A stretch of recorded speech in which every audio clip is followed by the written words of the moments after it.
Webale kwekumira ku Bukedde TV nga bulijjo eno ye alipota embeera y'obudde ogikutuusako Agnes Nalukwago.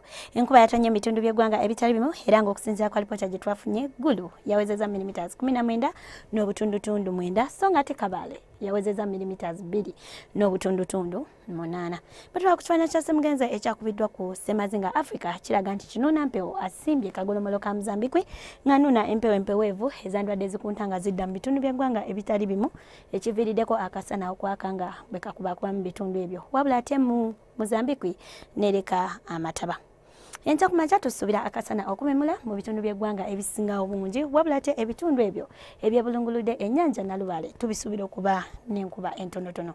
Olweggulo tusuubira enkuba okutonya eyo mu Arua ng'okubiriza odda e Kabale olwewasigadde akasana kajja kwaka nga bwe kakubakuba mukane bbugumu erya waggulu lijja tukya ddala ku degrees 32 eyo mu kitugumu so nga ate ekibuga ekikulu Kampala tusuubira ebbugumu okutuukira ddala ku degrees 28. Olwo mu nsozi ez'e Kabale ebbugumu lijja tukya ddala ku degrees 23.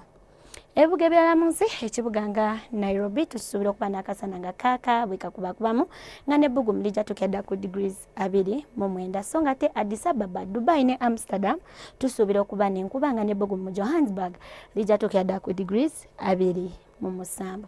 Ebe tusobodde okufunyayo okuva mu kyongo ky'eggwanga ekivunaanyizibwa ku mbeera y'obudde n'enkya tulindiye wano obudde bwe bumu sula bulungi weeraba.